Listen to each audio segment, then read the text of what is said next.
The scene opens under a cold, moonlit sky. A grand fortress stands tall. Tonight, something big is about to begin. It's time. Torches light the narrow streets below. Guards patrol with tense expressions. The narration cuts in. Even after our clan was destroyed by the demonic sect, shadows move between the trees, quiet and hidden. The reason we struggled to survive, the tone shifts. Vengeance is in the air. A shadowed figure emerges through the trees, masked, silent, and lethal. The assassin moves like a whisper under the blood-red glow of distant lanterns. With one fluid motion, he leaps across the rooftops, the moonlight catching on his blade. The frame cuts to a flickering torch, the calm before chaos. The night's about to ignite. A lone guard stands by the gate, calm and unaware, his torchlight flickering across the brick wall. His expression sharpens. Something's off. He senses movement, the tension thick in the air. His instincts kick in. He shouts a warning, but it's already too late. The assassin stands tall, the flames casting his shadow over the lifeless guard. One clean strike, no hesitation. He glances at the fallen body. I'll finish this before anyone notices. His tone cold, confident. In the distance, red flags ripple in the night wind. The enemy camp stirs. War is about to begin. Inside a quiet chamber, a man sits cross-legged in meditation. His voice breaks the silence. It's noisy outside. He opens his eyes, crimson and burning with power. The calm is gone. A predator awakens. The assassin steps into the room, dragging a wounded body. Meditating while your men die outside? Bold of you. The old man rises slowly, his voice calm but sharp. You're the one charging in without knowing anything. He turns, crimson eyes glowing. How heartless. Do you think I care about ants beneath my feet while climbing higher? With a wave of power, his aura ignites. A true martial artist looks only at the peak. That's how you reach greatness. Kong Wunshin stands firm, bloodied, but unbroken. Heavenly demon, I'll kill you with my own hands today. A surge of blue energy bursts from him, shaking the ground as he leaps forward. Lightning crackles across his body. His aura ignites. This is no ordinary strike. This is vengeance unleashed. Kong charges in, lightning exploding around him. Is that all you've got? The old man laughs, his aura blazing red-hot. Watch and learn. He slams his hand down, summoning a pillar of pure fire that tears through the air like judgment itself. Lightning crashes down as Kong unleashes another devastating strike. The heavenly demon answers instantly. His flames roar upward, splitting the ground in two. Kong grits his teeth, caught in the inferno's blast. His body burns, but he refuses to back down. Kang's eyes widen. He's actually blocking sword chi with his bare hand. The heavenly demon snarls, pouring more energy into his strike. I'll send you to meet your father today. But then his expression twists. Something's wrong. His attack didn't land as expected. Kong roars, heavenly divine palm, his body crackling with blue lightning as he charges forward. The heavenly demon sneers, his hand blazing red-hot, my steel tempering. But before he can finish, the strike lands. Lightning tears through his chest, the entire room shaking from the impact. The clash explodes again, lightning ripping through the air as both fighters slam into each other with everything they've got.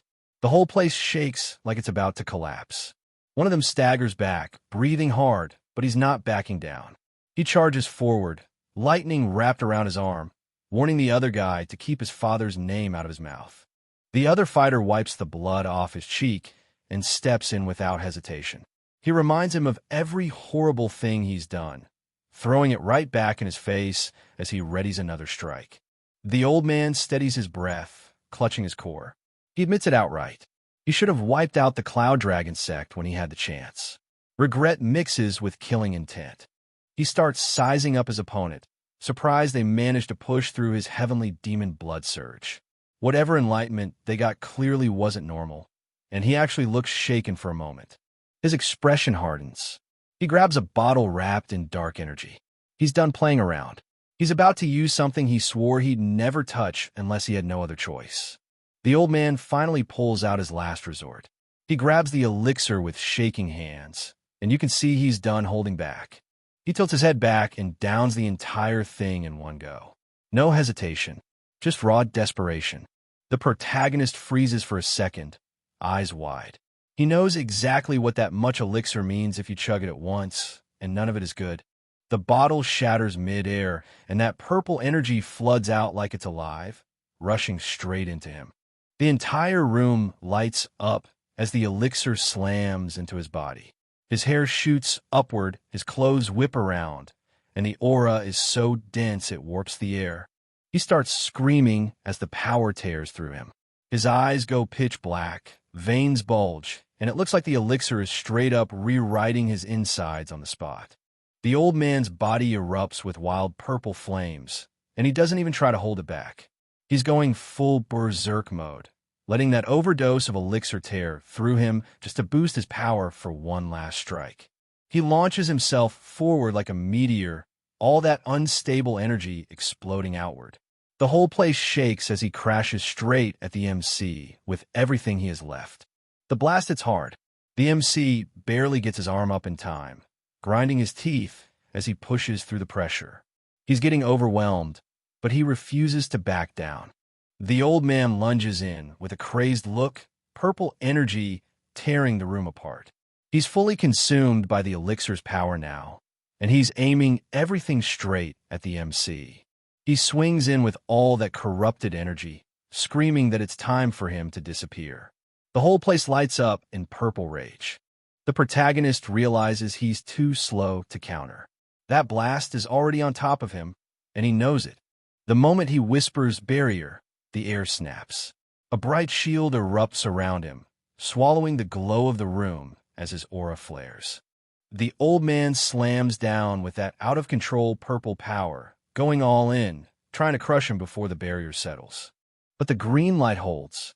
He plants his feet, the barrier absorbing the impact as his whole body braces against the incoming blast. The purple flames surge upward, trying to swallow everything, but the barrier holds.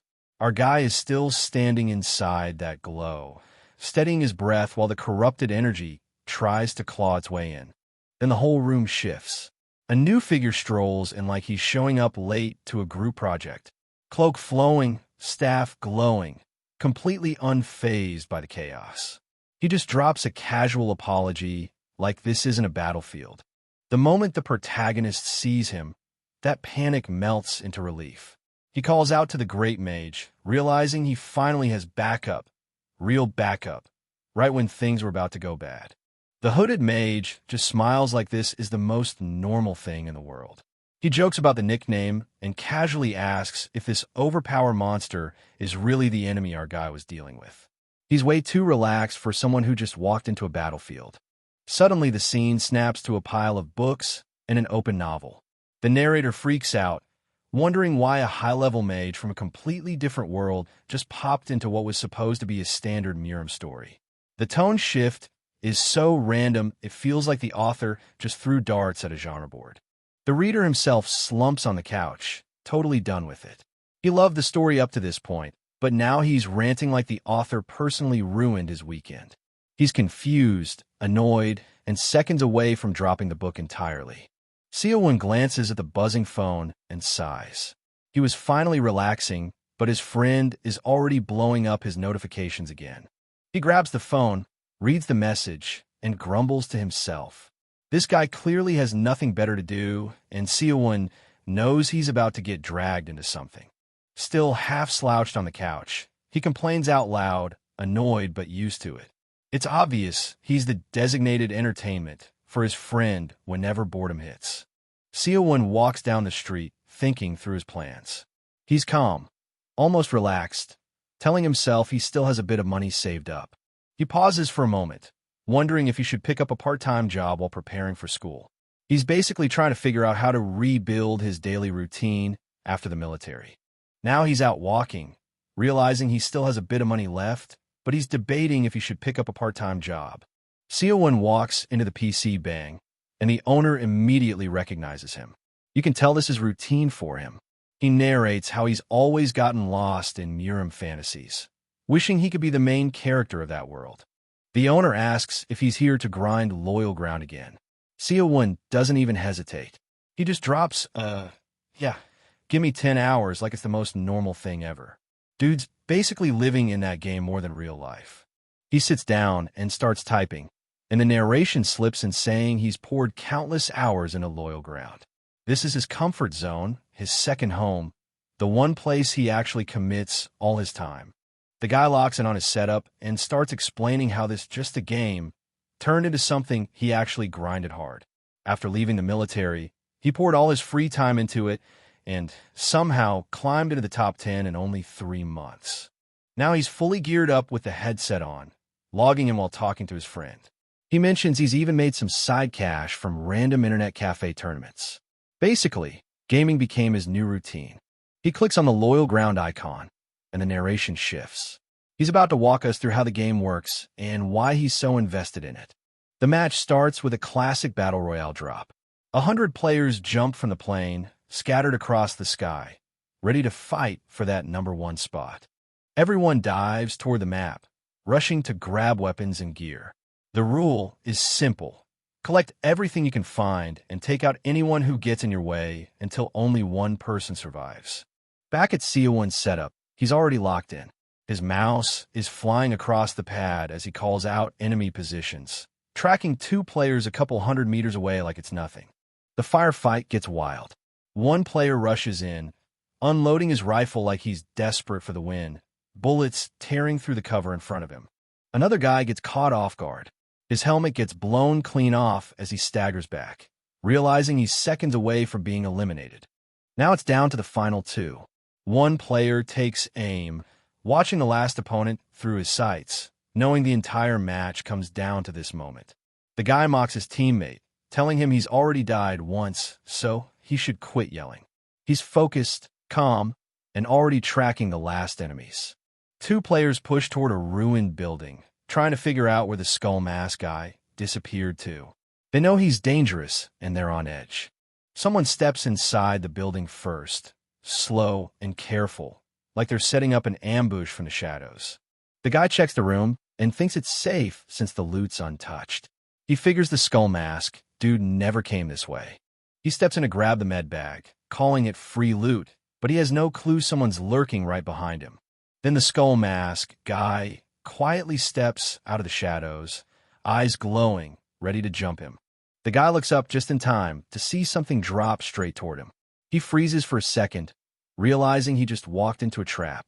A system message pops up saying his teammate is dead, and the killer is already on the move. Footsteps echo as the enemy rushes out of the room. The surviving player panics and bolts down the hallway, sprinting for his life before he becomes the next target. The last enemy tries to run, but he gets clipped mid-sprint. His body twists and drops hard, and that's game over for him. The victory screen flashes up. The squad wipes everyone else and clutch the win. Only one player standing out of 100. Back at the PC cafe, Seo stretches like he just finished a workout. His friend brags about getting carried, and Seo just tells him to hurry up and cue the next match. Seo checks the time on his monitor and finally admits he should probably stop gaming and focus on studying tomorrow. Just as he's about to wrap up, his phone buzzes and he looks over, confused by the sudden notification. He reads a long message from his mom, who sent him money and is worried about him studying and eating well. He replies that he's fine and will head to bed soon, hiding how tired he actually is. Seo's friend is whining in chat, begging him to stay on for another match. Seo just sighs, already checking out of the conversation. He tells him he can't. He's got to start hitting an English academy tomorrow. As he walks past neon signs lighting up the street, he admits something to himself. Every time he reads one of his mom's messages, that guilt hits him hard. She's trying her best, and he knows it. Seo walks alone through the quiet night, shoulders tense. He's been stuck in this loop for months, and the weight of it shows on his face. Night outside the window, quiet and still. Seo lying in bed in the dark, staring at his phone. A news article on his screen talking about people with mysterious powers calling themselves players. Dude scrolling in bed, then suddenly hits that page doesn't exist wall. He's confused and low-key panicking like, wait, did the video just get deleted? Basically realizing something he was watching just vanished. After a few seconds of staring at the void, he gives up. Like, whatever, I'll deal with it later, and decides to sleep instead of spiraling. Time skip to the next morning. Night's over. Everything's quiet, and the scene sets up the new day is starting after he crashed out. Kale's walking down the street checking his phone, and a message pops up from a friend asking him to help prep for the clan war today. He goes quiet, like he didn't expect that request at all. He slows down and starts weighing it in his head. Part of him wants to ignore it, but another part is like, do I help him one last time? You can tell he's not decided yet. Right in the middle of that thought, something catches his attention. He turns his head with a sharp, like he just noticed someone or something nearby. Kale freezes mid-step as a weird purple glow hits him. His eyes go wide, like his brain just slammed the brakes. He can't even finish a sentence, just pure wait, what? The light gets stronger fast, wrapping around him from the ground up. He's staring down like, what is this? Because this is not normal mana or streetlights. Something bigger just triggered. Before he can react, the surge explodes. Kale's body gets yanked back like he's caught in a sudden pull, arms flinging out, stance breaking. He's basically getting swallowed by that purple force in one shot, like the start of an awakening or a teleport he didn't consent to. That purple surge spits Kale's backpack out like it's nothing. The bag hits the ground hard, flipping over in the smoke, basically confirming Kale didn't just walk away from that blast. A beat later, the backpack is just lying there alone in a totally different spot. Quiet, empty, like Kale got yoinked somewhere else, and whatever just happened left his stuff behind as the only proof. Kale snaps back to awareness and immediately freaks out. He's looking around like he just got dropped out of reality, and the first thing on his mind is basically, where the hell am I? He realizes he's in the middle of a huge crowd of people he doesn't recognize, all staring or moving around like this is normal. From his viewpoint, there's this massive armored figure right in front, making the whole scene feel even more unreal. Kale's brain is still catching up, like, am I seriously here right now? Out of nowhere, a weird flash hits, and the guy's brain just goes, wait, what was that? He's already having a rough day, and this sudden light feels like the universe pulling up on him right when his study motivation collapsed. He starts overthinking instantly. Like, did he mess up so bad that reality itself is punishing him? The light keeps swelling, almost like some reset button got pressed. Cut to him sprawled on the grass, looking half dead and totally confused. He squints up, raises a hand to block the glare, and hears this loud ringing or buzzing that makes everything feel unreal. Basically, he's awake, but he has no clue where he is or what just happened. Things go from zero to war real quick. A bunch of people in full-on fantasy gear start squaring up, shouting for a fight, and one dude even throws up a fire spell like it's normal. Meanwhile, the MC is just sitting there in the middle of this mess, and everyone's energy is aimed his way. Before anyone can process it, one fighter rushes in and lands a clean hit on the blonde guy. The impact is nasty, like this isn't a friendly spar anymore. You can feel the weight, what is happening shock spreading through the crowd. Then the MC looks around and clocks the situation. People are walking around in medieval outfits, weapons, and all like some convention got teleported into real life. He's still trying to figure out why everyone looks like cosplayers and why they're acting so serious. The fight keeps popping off around him. Someone yells a warning about a glowing thing, and the MC gets blasted back in the chaos. He's still dazed, and the whole scene feels like a fever dream he can't wake up from. He pushes himself up, totally rattled, and blurts out a shaky, just like he's trying to form a sentence, but his brain is lagging. Dude looks overwhelmed and low-key scared, like reality just got swapped on him. He finally takes in the bigger picture. There's a whole crowd of armed strangers surrounding him, all staring like he's the main event. He's stuck in the center with no escape route, realizing he has no idea where he is, who these people are, or why they're treating him like a target. A system-style alert suddenly pops up, like a game notification going 100 players detected. At the same time, the MC freaks out because he's literally hearing a voice inside his head. So now he knows this isn't just random chaos. Something is actively scanning or targeting him.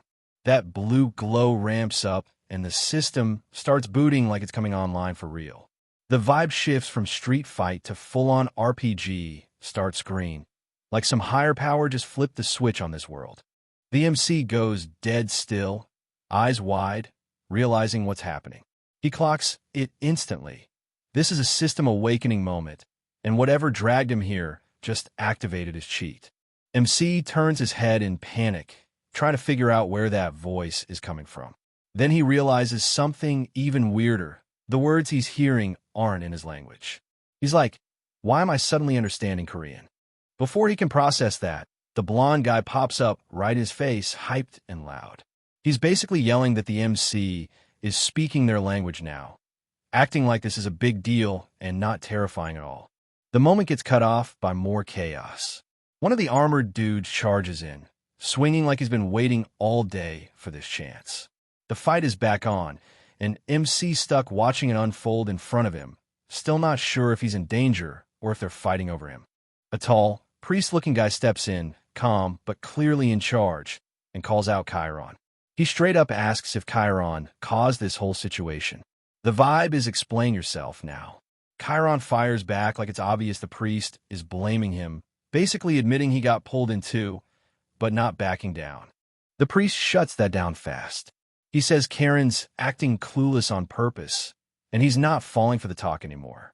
You can feel there's history here, like Karen's tricks aren't new.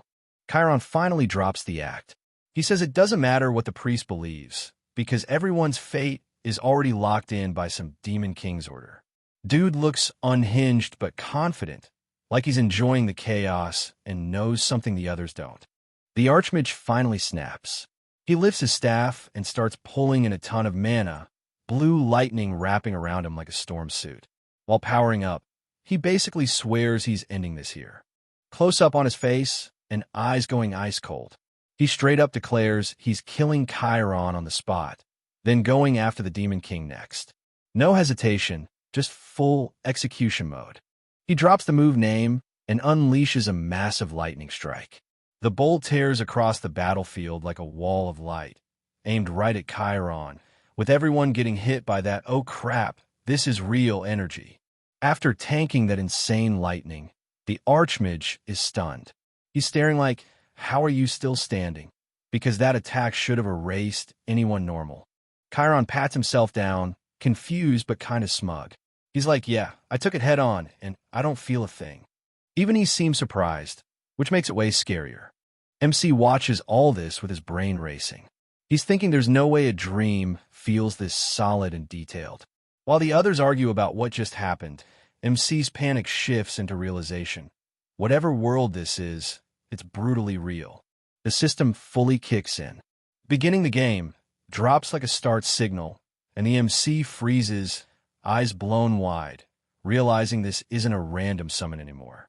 It's a game setting his life just got registered into. Rules start stacking fast. The system announces the difficulty is easy, then hits them with a real goal. You need to survive and rank into the top 90 first, and the real rewards only go to the top 10 or higher.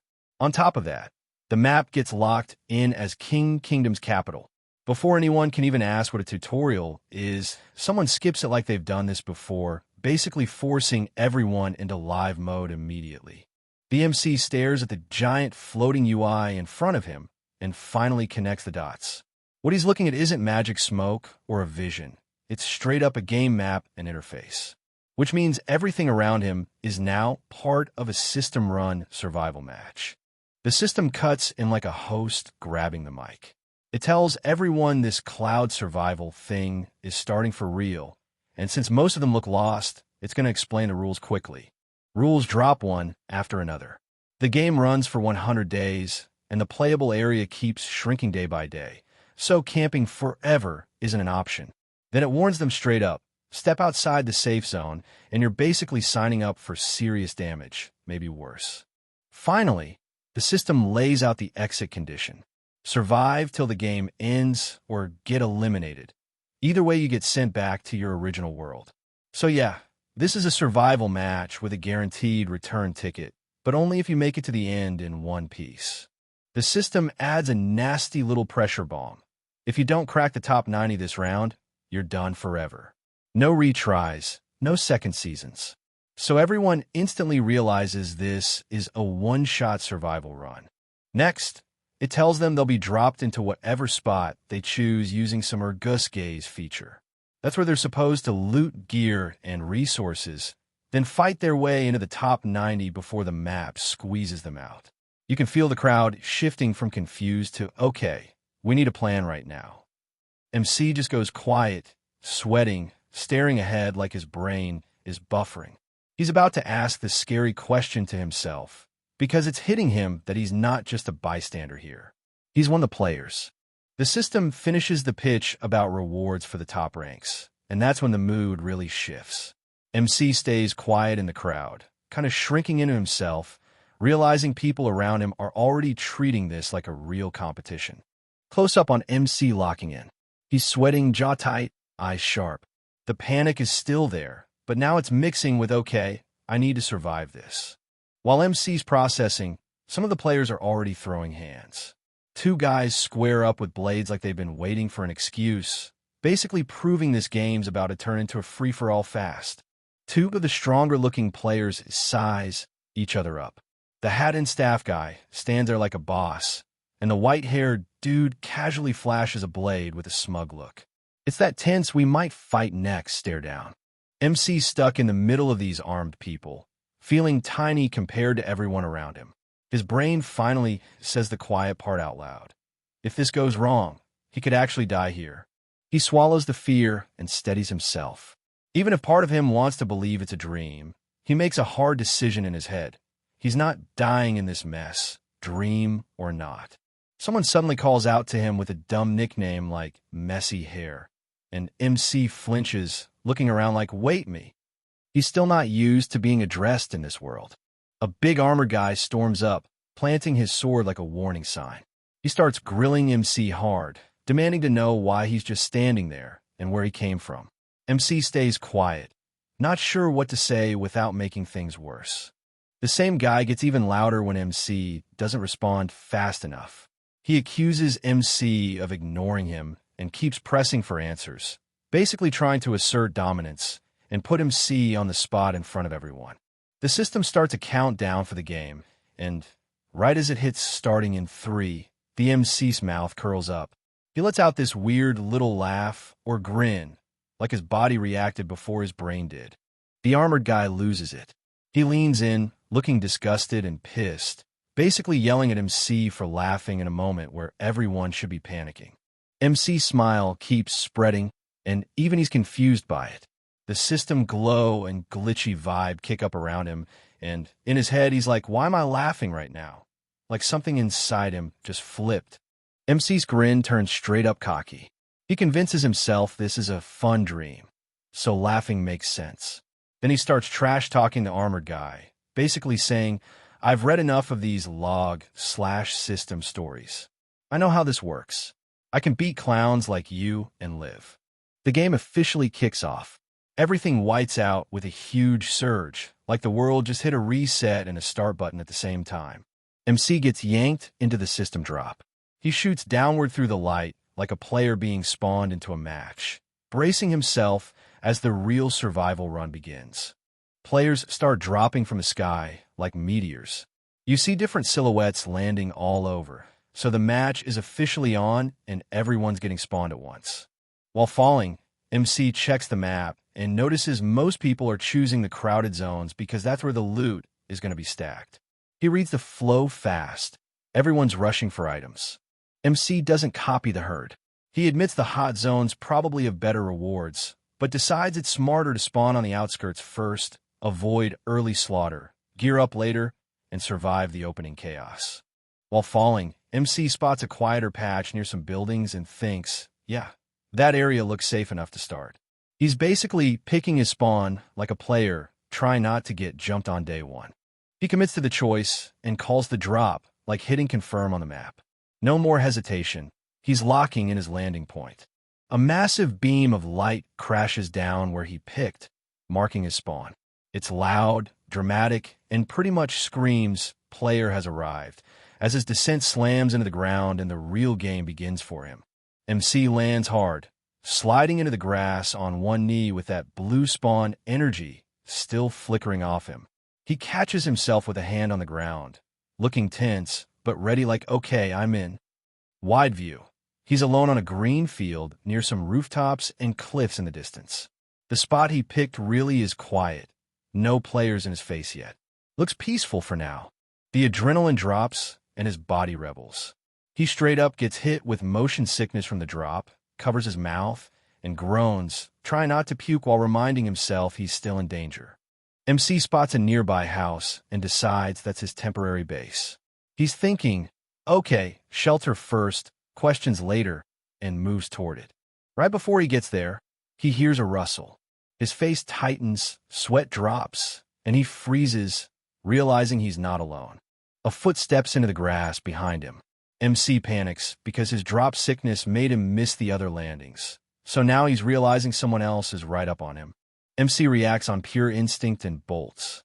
You just get that quick blur of him moving fast, like, nope, not dealing with this unarmed. He charges into the house, scanning hard. The place feels empty but tense, and he's thinking straight. If he runs into anyone without a weapon, he's cooked. So his priority switches to looting ASAP. He darts across the floor and reaches out to grab something inside, basically starting his first scavenger run. No fighting yet, just a desperate scramble to arm up before whoever landed near him catches up. He jolts awake, gasping for air like he just escaped a nightmare. His mind races. Maybe that sword guy from earlier tracked him down. Regret hits instantly. Should have just kept my mouth shut. Carefully, he peeks out the window, eyes darting, praying he's just being paranoid. The wind rustles through the trees, and he exhales, convincing himself it's nothing. No more sounds, good. Time to get moving and search the place. He remembers the rule. Grab whatever you can from where you landed. This house might just have what he needs to survive. He steps forward and bumps into something solid, an old weapon case. Curious, he glances down, wondering what he just hit. Then his eyes light up, a heavy crossbow. Though lifting it, not exactly beginner-friendly. He grabs a few bolts. Hey, it's not ideal, but it's something. The crossbow feels heavy in his grip, but he adjusts his stance, getting used to it. He smirks confidently. Please, I was a South Korean Army sergeant. This is child's play. He steadies the crossbow, thinking he's got the hang of it. If I just pull this trigger, the shot explodes with insane power, completely obliterating the floor. He stumbles back, eyes wide. Okay, that was way more than I expected. The bolt slams into the wall, leaving a deep crater. This thing's no joke. He smirks, eyes gleaming. If I actually master this, it's game over for anyone. After searching the place top to bottom, he sighs. Yeah, nothing else worth taking. He glances at his map, relieved. At least this area is huge, plenty of space to explore. Good thing I haven't run into any enemies yet. He thinks, moving fast to loot more stuff. But then, something glints inside the house. He aims his crossbow, instincts kicking in immediately. He walks deeper into the house, eyes scanning the dim room. Something faintly glowing catches his attention. He steps closer and mutters, "What's this?" as he reaches for the strange scroll pulsing with light. A system prompt appears, healing scroll, small. It'll heal his wounds instantly if he tears it open. He studies the scroll in his hand, surprised. An item that heals wounds just by ripping it open. He slings his crossbow back, muttering, I should grab more recovery stuff. Maybe even an item bag if I'm lucky. Just as he turns, a faint pink glow catches his eye from across the room. He picks up a glowing book surrounded by purple energy. A system message pops up. It's a martial art that shoots hidden weapons from your fingers. Another prompt flashes. Would you like to learn Black Star Chi Palm? He hesitates. I can actually learn this? What? No tutorial or anything. Before he can react, light bursts from the book, flooding his vision as the power surges straight into him. The book bursts open midair, glowing bright purple as energy swirls around him. Pages rip apart, dissolving into pure light that shoots toward his body. He looks at his glowing hands, a little confused. Huh, was that it? He stares at his glowing hand, eyes wide. Something's definitely happening. His fingers twitch uncontrollably as purple energy crackles between them. Suddenly, a fork and plate from the table get yanked toward him. The power just activated for real. A massive burst of purple energy erupts from his hand, tearing through the air with explosive force. A fork slams into the wall, embedding deep into the stone like a bullet. He grins wide, realizing what just happened. I've learned a martial art. He tests the wall with a fork, and it doesn't bend or break. That's all he needs to confirm this world's physics are real and solid. He grins, holding the fork like he just found a cheat item. He's treating it like his first weapon in this new world. He looks around the room, checking the shelves and the books. Martial arts manuals everywhere, so he assumes magic books should be here too. And he starts connecting the dots, convinced this place is basically the world of loyal ground brought to life. He decides he's done looting this spot and heads out, ready to move to the next area. By the time he's finished farming, the sky's already turning bright, so he sprints off looking for a place to hide before anything spots him. He suddenly freezes, eyes locked onto something that just caught his attention. He spots one house glowing in the dark and immediately raises his crossbow, thinking this might be a shot at some real loot. He breaks it down in his head. If the lights are on, it's either a jackpot item or something way worse waiting inside. Then it hits him. His face freezes as he realizes this might not be the kind of surprise he wants to walk into. Seowon slips inside with his crossbow ready, moving slow and quiet, trying not to make a sound. He steps deeper into the house, looking straight down at the weird chains on the floor, already imagining the worst-case scenario. He sizes up the situation in his head, thinking whoever's inside is either a total veteran or someone who has no idea what they're doing. Seowon slips inside and freezes by the wall, listening. The whole first floor is dead quiet, which only makes him even more on edge. He glances toward the stairs, thinking whoever's here must be hiding upstairs. That tension hits him all at once. He steels himself. He's got a weapon, and if he jumps them with black star-chi palms, he might actually win even if the person upstairs is a real veteran. He creeps up the stairs one step at a time, keeping his weight light so the wood doesn't creak. He peeks over the ledge, only his hair showing as he scans the second floor for any movement. He lifts the crossbow into firing position, already aiming forward, ready to shoot the moment something pops out. He lines up the shot, but something catches his eye at the last second. His whole expression tightens like he just realized something's off. He finally sees what's giving off all that light. It's just a lantern sitting there, burning way too clean and way too bright for an empty room. He keeps the crossbow raised while edging in closer. The setup feels wrong, so he's trying to figure out if someone left this here on purpose. Seowon spots the closed room and freezes for a second, trying to figure out what he's walking into. He steadies himself, takes a breath, and locks his focus on the door like he's bracing for anything. He doesn't hesitate.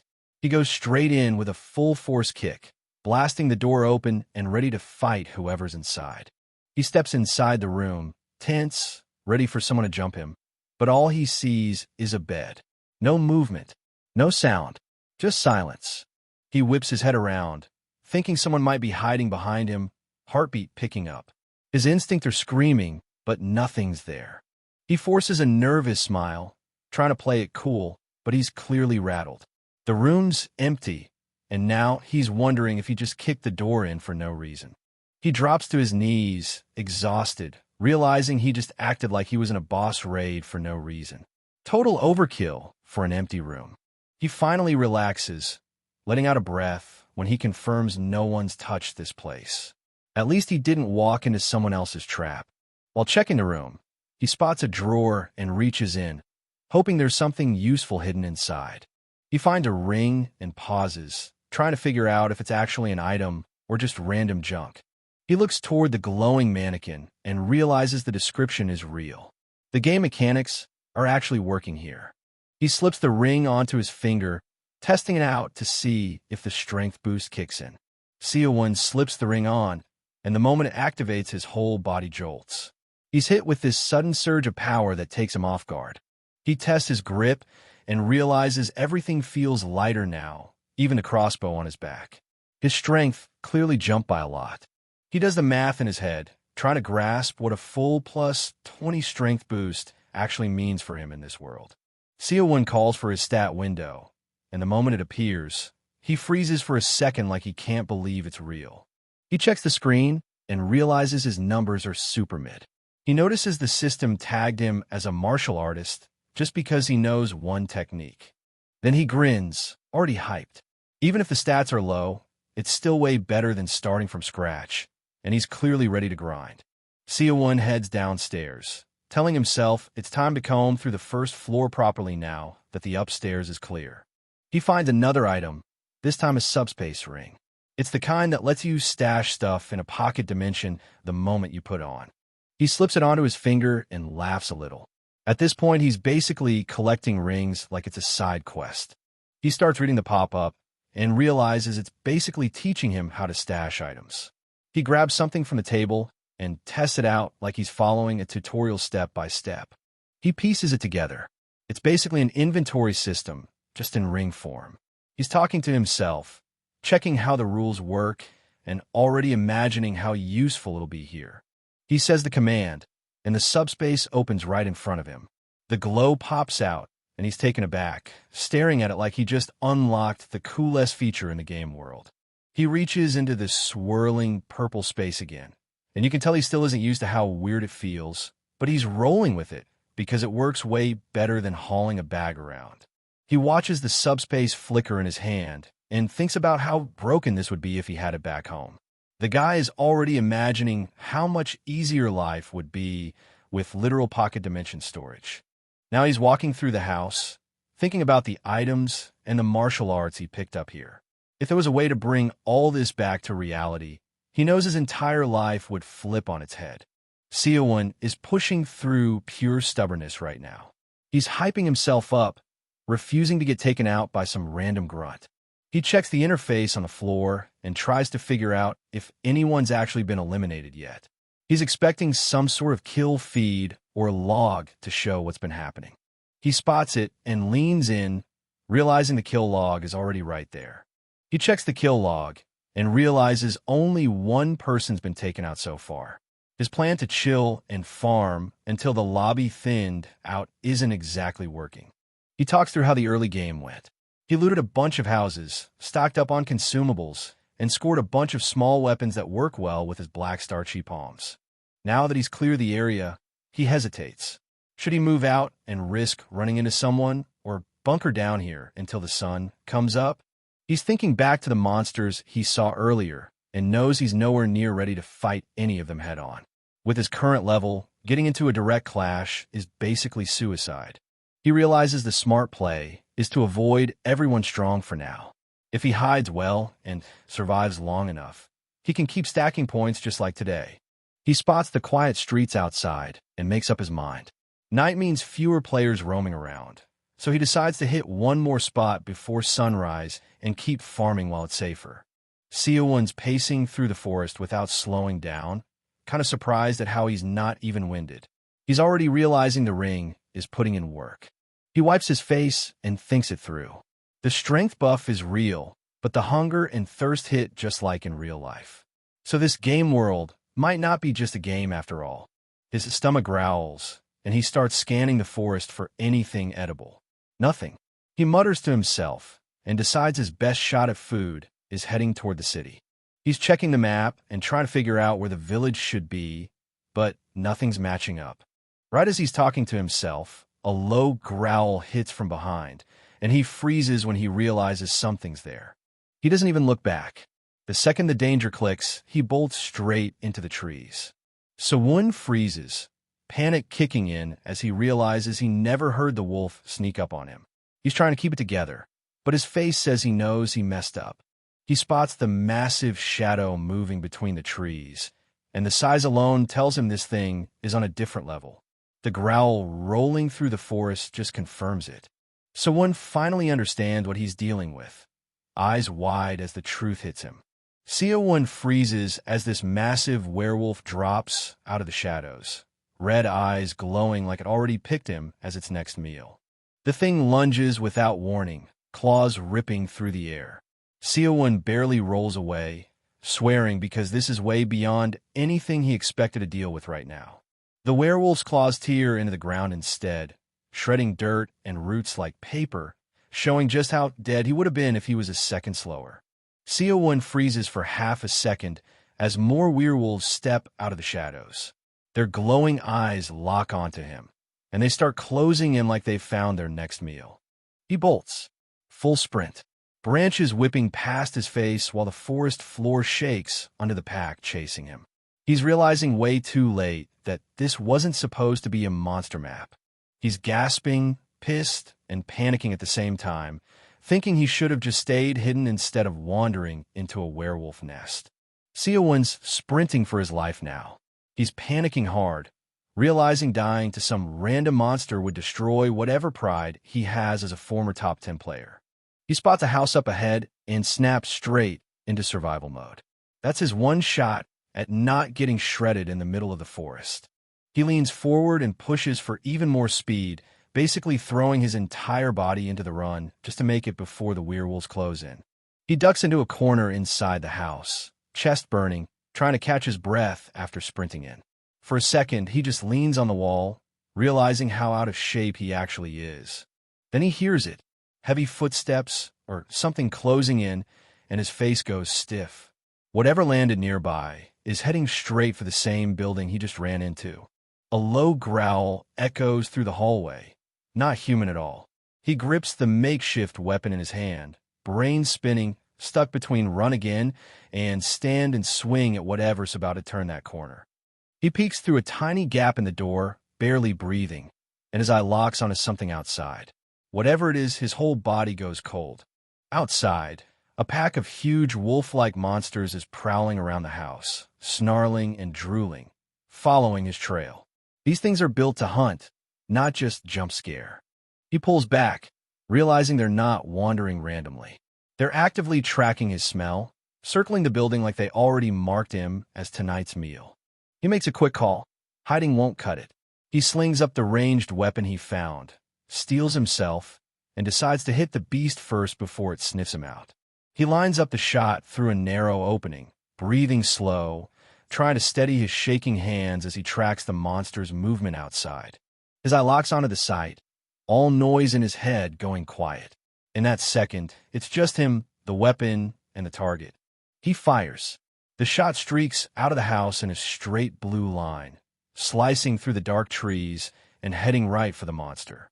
The bullet slams into one of the wolves, and it goes wild, howling in pain as blood and energy explode out. The thing did not expect to get sniped first. The attack shatters the ground and lights up the area. MC sees the damage and can't help but react, realizing his first hit actually landed clean. He quickly reloads and realizes the ring on his finger is boosting his strength, letting him handle the crossbow one-handed. He calms himself down, thinking he just has to finish off the last wolf, and this area is his. Mid-thought, his eyes widen. Something feels wrong, like the hairs on his neck stand up before he even turns around. He whips his head back and sees it, the remaining wolf already charging through the doorway at his blind spot, jaws wide open as it dives straight for him. He twists his body and throws himself sideways as the wolf lunges, the impact smashing through the doorway right where he was standing a second ago. Claws still catch his face, leaving a deep cut across his cheek. His eyes go wide, pain and shock hitting at the same time. The wolf barrels past him, tearing through furniture and splintering the room. MC stumbles back, clutching his face, realizing that if he hesitates again, the next charge is going to kill him. He snaps, swears out loud, and squares up as the wolf turns back toward him. No more retreating. He braces himself for a straight clash. He swings the crossbow like a melee weapon and smashes it right into the wolf's head as it charges, the blow cracking through bone and sending blue energy and blood flying. But the monster's still not down. It lunges again with glowing red eyes, slamming into him and throwing his body back across the room, his weapon slipping from his grip as he's launched into the air. Mid-air, he panics, but his gamer instincts kick in. He yells out his skill, activating subspace, and a purple dimensional rift opens right in his hand. He reaches straight into that warp mid-flight, grabbing for something inside his personal inventory, about to pull out whatever lifesaver item he stashed there. He yanks a baton out of subspace and swings on pure survival instinct, smashing it straight into the charging wolf's torso, the impact exploding with blue and purple energy. The hit is so hard the baton rips out of his grip and rockets across the room, burying itself deep into the wall and leaving a huge crack where it lands. The wolf's body bursts apart in front of him, blue shards flying everywhere while he stands there shaking, fists still clenched from that last desperate hit. He lets out a huge breath, yelling that he really thought that was it for him, the adrenaline finally crashing now that the immediate threat is down. Then we cut down to a step in the dark, someone or something moving closer, hinting that this fight might have been loud enough to attract new trouble. He drops to his knees, still breathing hard, and thanks himself for stashing that throwing dagger earlier. In his head, he's like, imagine dying to starter mobs in the first match. That would have been pathetic. As the glow fades, he notices something left behind on the floor near the corpse and turns toward it, curious. He picks up the small pouch, and his eyes widen. It clicks instantly in his gamer brain. This looks exactly like a mob drop, meaning monsters in this world really do give loot just like in a game. He opens the pouch, expecting something broken level, and finds water and jerky.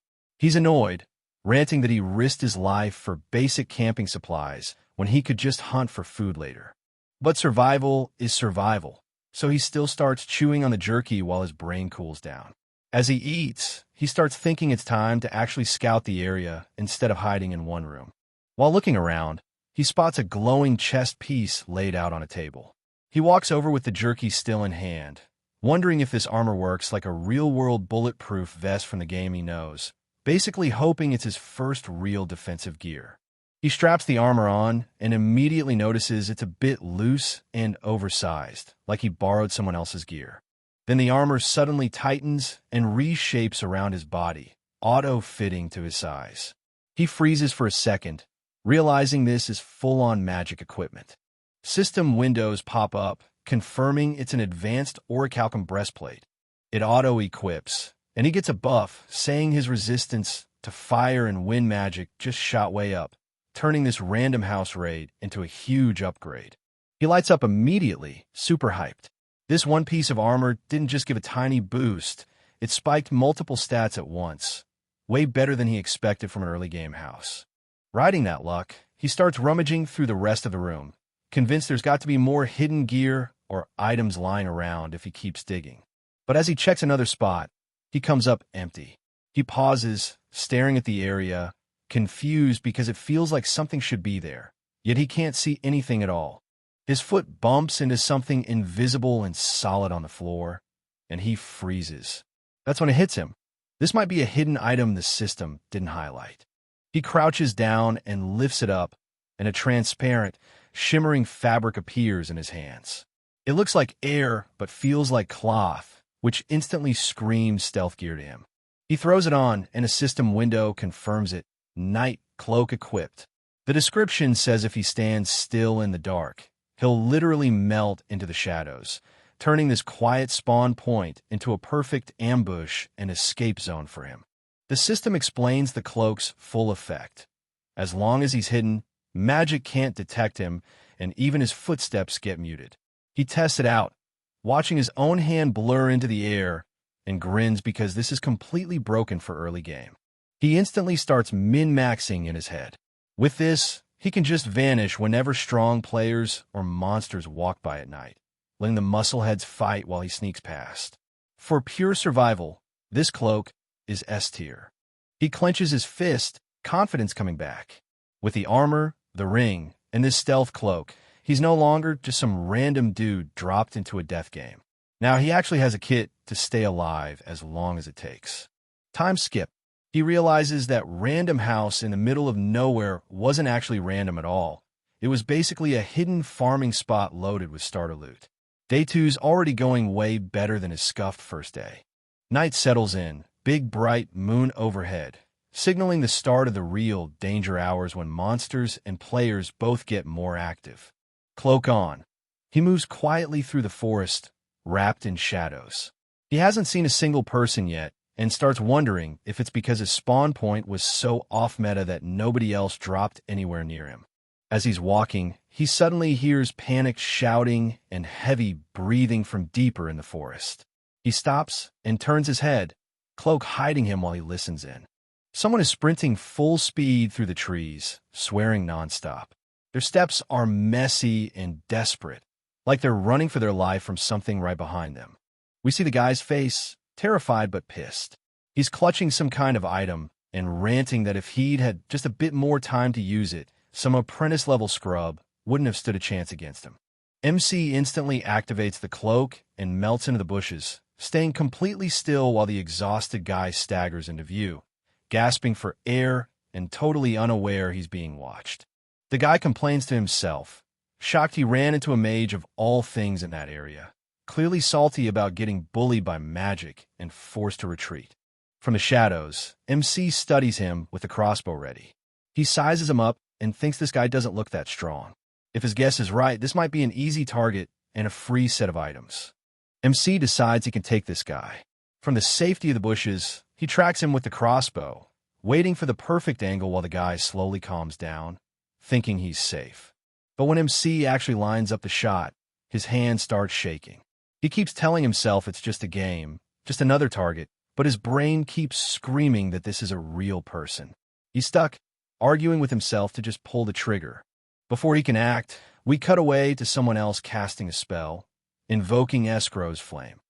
Fire starts gathering, hinting that a completely different player or mage is about to throw a big move into the mix.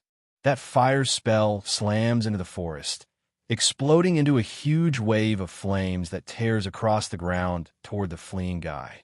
MC, still hidden, watches the whole thing go down from a safe distance. The runner realizes too late what's happening. His face twists in pure panic as the light from the flames reflects in his eyes. The fire engulfs him completely.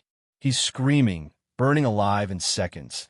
And just like that, one more player gets deleted from the game before MC even fires a single shot.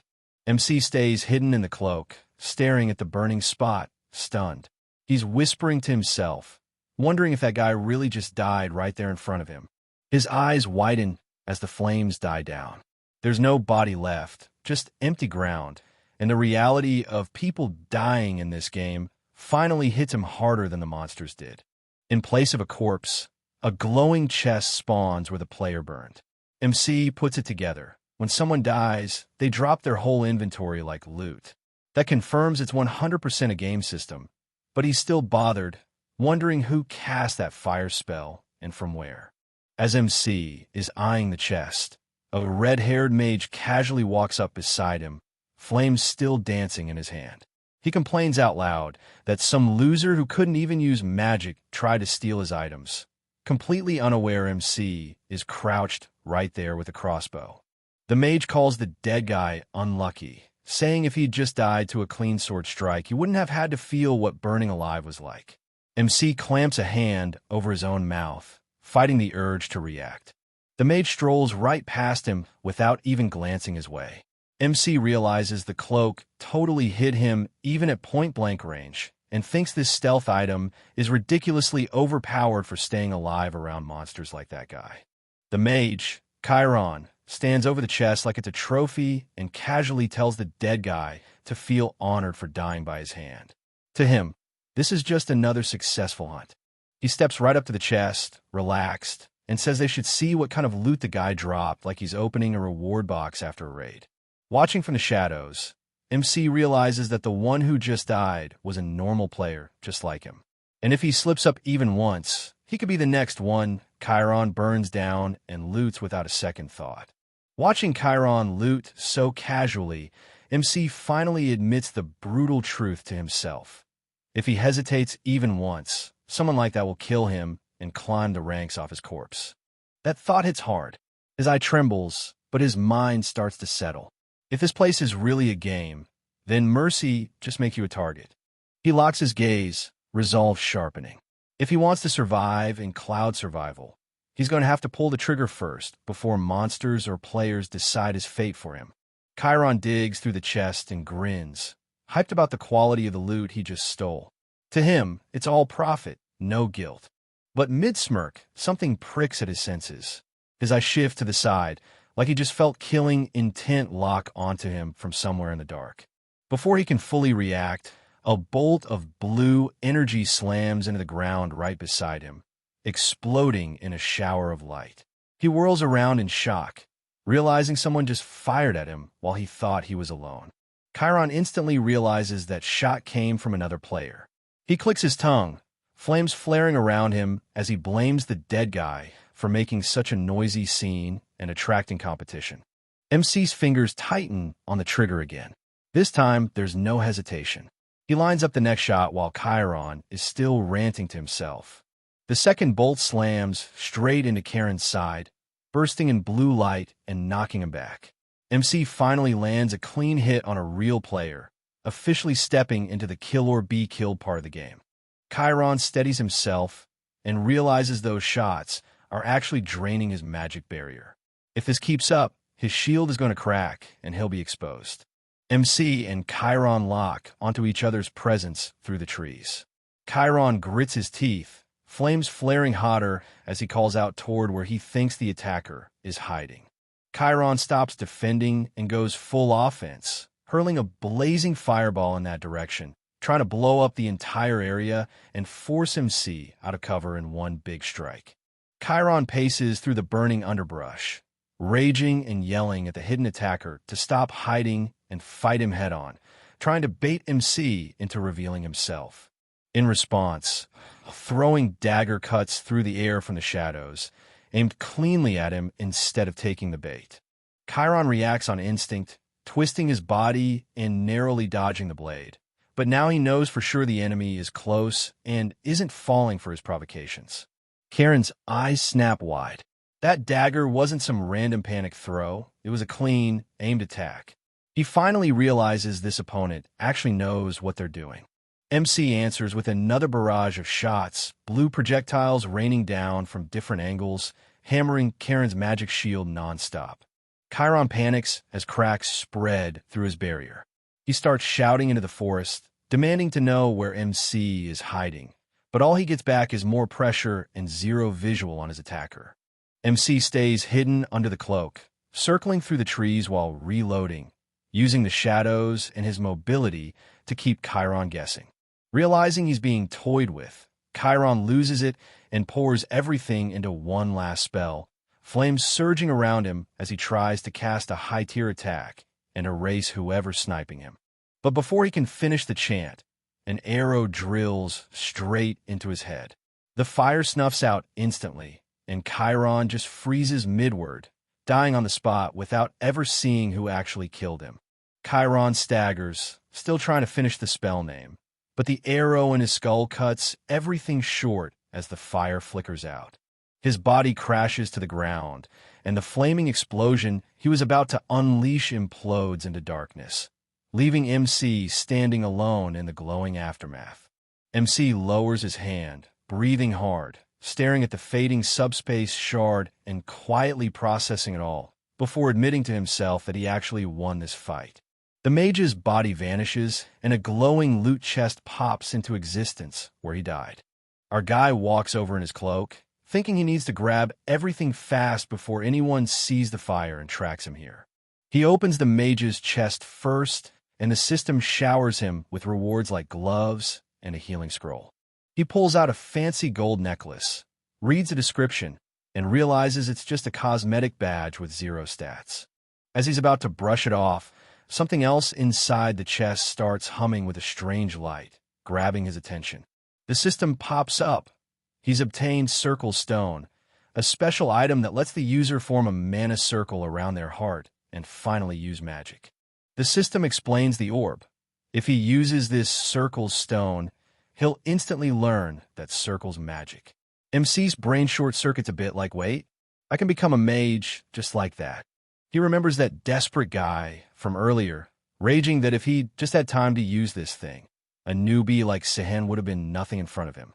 Sehen grips the stone, smirks, and basically tells the dead guy, "My bad, but I'll make this count in your place," fully ready to claim that mage power for himself.